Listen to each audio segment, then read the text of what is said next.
How do we reconcile liberty with security in this new world?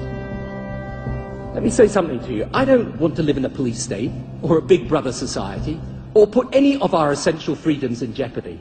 In 1787, an architect invented the perfect prison and called it the panopticon. The prisoners would be seen wherever they were, but would never know if they were being watched. It was designed to control the prisoners, using surveillance alone, and it was seen as the ultimate power of mind over mind. No panopticons were ever built, but Tony Blair's most expensive legacy will be to have turned the entire country into a perfect prison. The government wants to put a tracking device in every car on the road. Surveillance cameras are being connected to directional microphones, as well as facial recognition software, so they will always know where you are and what you are saying. But we can make choices in spending too.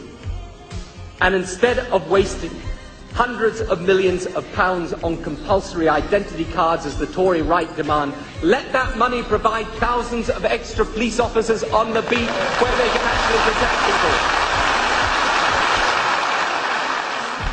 But now New Labour want to spend billions of our money on compulsory ID cards. We will pursue identity cards because they're right. We think it is legitimate and right in this day and age to ask people to carry identity cards. It is the right thing to do. Within a few years, you will be forced to carry an ID card, which will store a goldmine of private information, which will be uploaded to a database called the National Identity Register. Every time you interact with the state, it will form an audit trail, so the government will know your entire life's history. This will be linked to your medical records, your school records, and your DNA structure.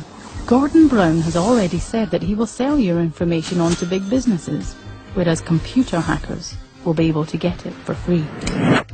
Your address, every time you move, you must tell the National Identity Register.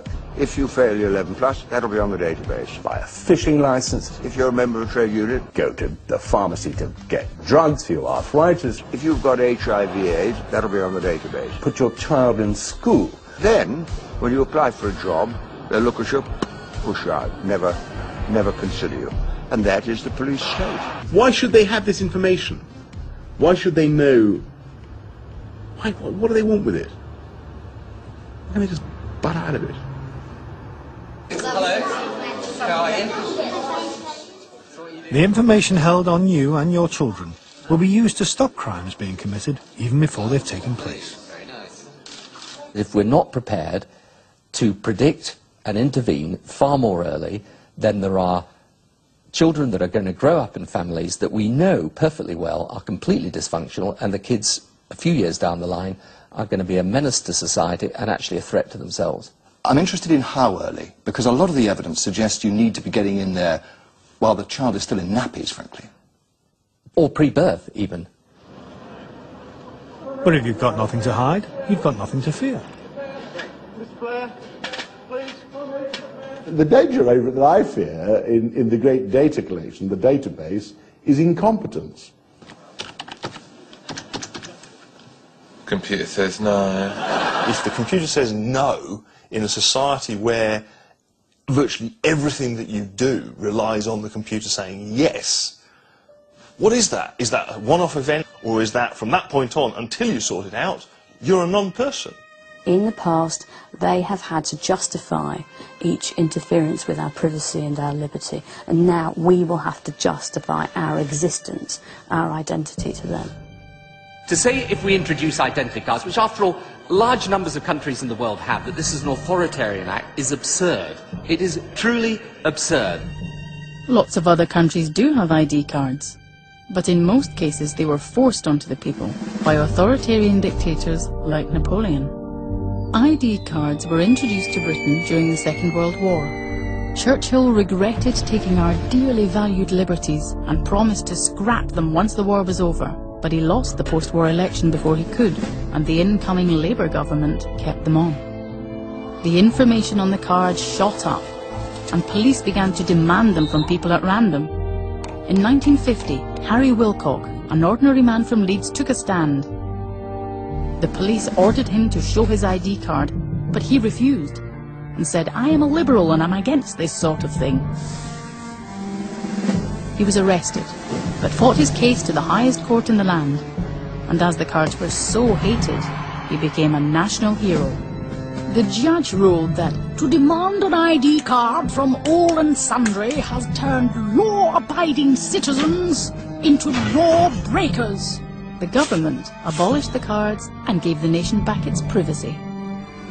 In Rwanda, the Belgian colonial government introduced ID cards to split up the native Tutsi and Hutu tribes by their physical differences.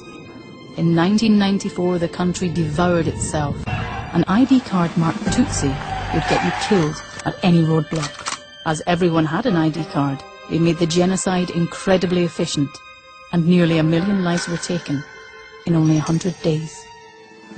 The secret police in Soviet East Germany had a file on every man, woman and child, with their history from the cradle to the grave, which were used as a means of control. They couldn't computerize these records, as they didn't have the technology. If they had, it would look like the National Identity Register. There are distinct advantages in a national identity scheme that could not just help us disrupt terrorists and criminals. Advantages in a national identity scheme that could not just help us disrupt terrorists and criminals. Advantages in a national identity scheme that could not just help us disrupt terrorists and criminals. Advantages in a national identity scheme that could not just help us disrupt terrorists and criminals.